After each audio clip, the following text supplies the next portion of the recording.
सृष्टि बचपन से ही दिखने में सुंदर नहीं थी, लेकिन अमीर बाप की बेटी सृष्टि पर उसकी माँ जान छिड़कती। मेरी बेटी कितनी प्यारी है, भगवान सबको सृष्टि जैसी बेटी दे। सृष्टि धीरे धीरे बड़ी होती है। एक दिन सृष्टि की सहेली कहती है, तू दिखने में कितनी अजीब सी है, लेकिन मैं जानती हूँ हम सब में सबसे अच्छी शादी तो तेरी ही होगी। तेरे पापा अमीर जो हैं। और बता नहीं सकते यार, दहेज तो हर कोई देता है, ये क्या ज्यादा ले जाएगी अपने पति के लिए? अरे बड़े शहर में कोठी है इसके पापा की। अरे पापा की है ना, कौन सी इसकी है? इसकी होती तब तो कोई भी लड़का इससे शादी कर लेता। अरे पापा की मतलब पापा की है तो मेरी ही है ना? किसने कहा? अब तेरी तो तब होगी ना जब तेरा भाई ना हो। वैसे भी शादी के बाद सारी प्रॉपर्टी भाई के नाम होती है। सृष्टि समझ जाती है कि उसे किसी भी हालत में माँ बाप की सारी प्रॉपर्टी को अपने नाम करना है, लेकिन कैसे? एक दिन सृष्टि का भाई शीनू कहता है, बहन क्या कर रही है? तुझसे एक बात करनी है। अरे हाँ करना, मैं तो तेरी बहन हूँ। बहन मेरी लाइफ में ना एक लड़की है, बहुत अच्छी है। मैं सोच रहा हूँ माँ और पापा से बात करूँ शादी के लिए। सृष्टि को समझ में आ जाता है कि भाई की शादी होते ही भाभी उसे एक दिन भी घर में बर्दाश्त नहीं करेगी। क्या बात है भाई, बताना कौन है वो? यार वो बहुत अच्छी लड़की है, पढ़ी लिखी है, मेरे साथ जॉब भी करती है। बस एक प्रॉब्लम है। प्रॉब्लम? क्या प्रॉब्लम है भाई? यार वो शादीशुदा है, लेकिन उसके पति ने उसे सिर्फ इसलिए छोड़ दिया क्योंकि उसके माँ बाप दहेज नहीं दे पाए। सृष्टि ये सुनकर न जाने क्यों खुश हो जाती है। अरे भाई तो क्या हुआ, लड़की तुझे तो पसंद है ना? शीनू को लगता है कि बहन उसे समझ रही है।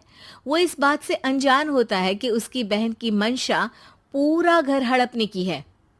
सृष्टि अपनी माँ से कहती है, मम्मी मुझे तो बहुत चिंता है। पता है शीनू क्या कर रहा है?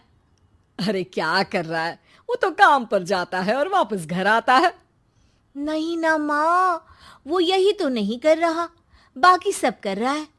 आपको पता है उससे प्यार है, और वो भी एक शादीशुदा लड़की से। ये क्या हो गया? मैं सोसाइटी में क्या मुंह दिखाऊंगी? अरे तेरे पापा तो यही कहेंगे कि मैंने ही उसे बिगाड़ दिया है। माँ देखो, मेरी बात मानो, पापा पर भी विश्वास करने की जरूरत नहीं है।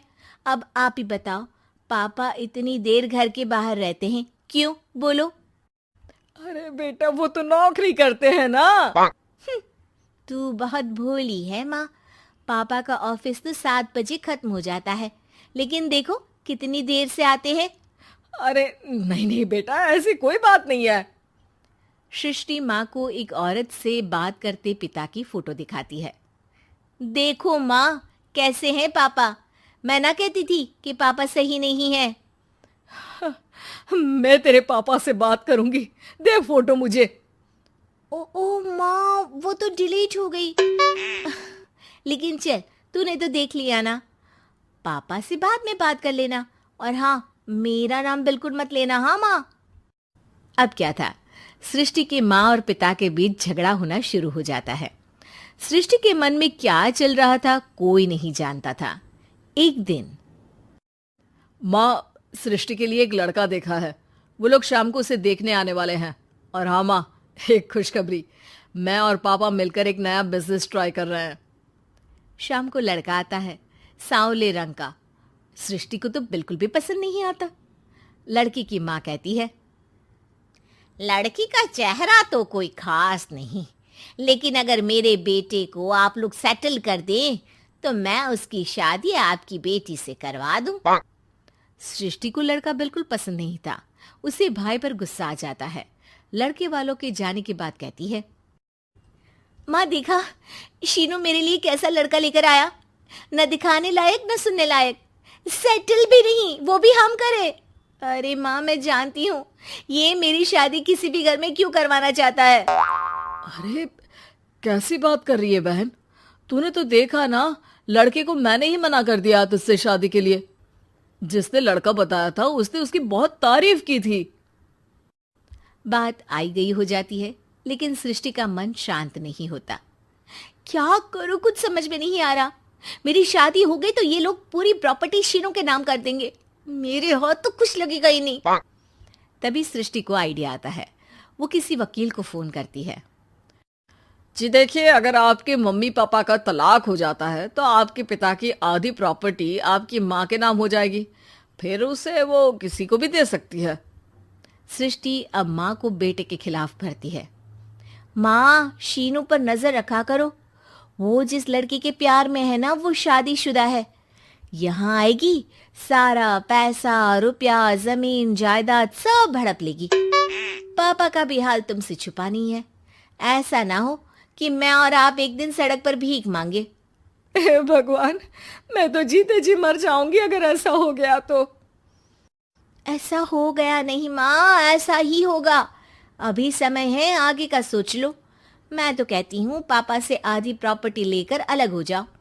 पापा की आधी प्रॉपर्टी भी हम लोगों को अगर मिल जाती है ना तो अगले 7 जन्म सफल समझो। बेचारी माँ बेटी के कहने पर पति से तलाक लेकर अलग हो जाती है। सृष्टि अब पैसों से गाड़ी और अपने दूसरे महंगे शौक पूरे करने लगी। उसके दोस्त भी उसके पैसे इस्तेमाल करते।